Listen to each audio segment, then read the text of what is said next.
पत्नी को जब रंगे हाथ पकड़ा तो क्या हुआ। मेरा नाम अशोक है और मेरी शादी को करीबन 5 साल हो चुकी थी। इस शादी से हमारा एक 3 साल का बच्चा भी था। शादी के पहले 3 साल तो बहुत अच्छे निकले और मेरी पत्नी अपनी ज़िंदगी से बहुत खुश थी। शाम को जब मैं अपने काम से घर लौटता था तो मेरी बीवी मेरे साथ बैठकर खूब बातें करती थी, जबकि मुझे भी बहुत अच्छा लगता था।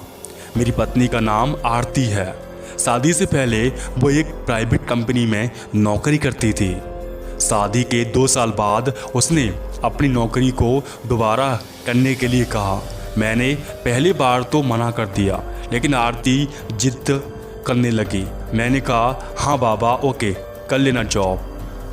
जल्दी ही आरती ने एक प्राइवेट जॉब के लिए इंटरव्यू दिया और सिलेक्ट भी हो गई। आरती पूरी 3 साल के बाद नौकरी करने जा रही थी। वह बहुत खुश थी। अब हमारी ज़िंदगी काफ़ी अच्छी हो गई थी। घर का खर्चा बड़े अच्छे से निकल जाता था। 1 साल तब सब कुछ बढ़िया था, सब कुछ बढ़िया चल रहा था। लेकिन 1 साल बाद आरती कुछ बदल सी गई थी। जब भी आरती को पूछता था तो वो मुझसे कहती थी कि नौकरी का स्ट्रेस बहुत है। मैंने आरती को 1-2 बार जॉब छोड़ने के लिए भी कहा, लेकिन उसने मना कर दिया। एक रात करीबन 11:30 बजे मेरी नींद खुली तो मैंने देखा आरती अपने मोबाइल में कुछ कर रही थी। मैंने आरती से कहा, इतनी रात आप क्या कर रहे हो? तो वह हड़बड़ा के कहने लगी कि नींद नहीं आ रही थी, इसलिए फेसबुक चला रही थी। अगले कुछ दिनों में मैंने आरती को कई बार आधी रात को अपना फ़ोन इस्तेमाल करती हुई देखा कि मुझे काफ़ी ये बात खटक रही थी कि बात क्या है। एक सुबह जब आरती नहा रही थी तो मैंने उसका फ़ोन चेक करने की कोशिश की। जब मैंने उसका फेसबुक अकाउंट खोला तो हैरान हो गया। आरती की फेसबुक में अपनी बॉस के साथ की रोमांटिक मैसेज, यही नहीं आरती ने अपनी कुछ बेकार पिक्चर्स बॉस को सेंड करती थी।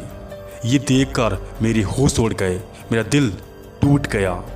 जैसे ही आरती नहा कर बाहर आई तो मैंने उसे उसका फ़ोन और उसके द्वारा किए गए मैसेज दिखाए।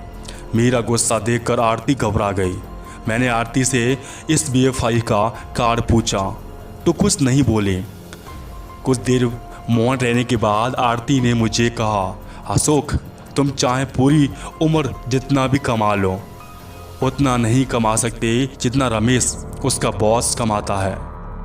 मेरी भी कुछ इच्छा है, मेरी ज़िंदगी के सुख, मैं ज़िंदगी में आगे सुख चाहती हूँ। इसलिए मुझे अपनी बॉस एक परफेक्ट हस्बैंड लगती है जो कि मेरी हर तरह की ज़रूरत को पूरा कर सकता है।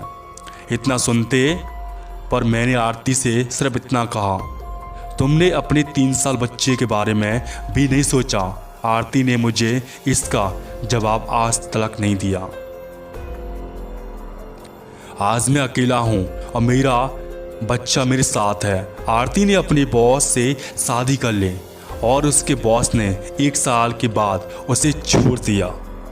मैं दोबारा आरती को अपनी ज़िंदगी में जगह नहीं दे सकता, लेकिन इन सब के बीच जिसने सबसे ज़्यादा सहा है वो है मेरा बच्चा।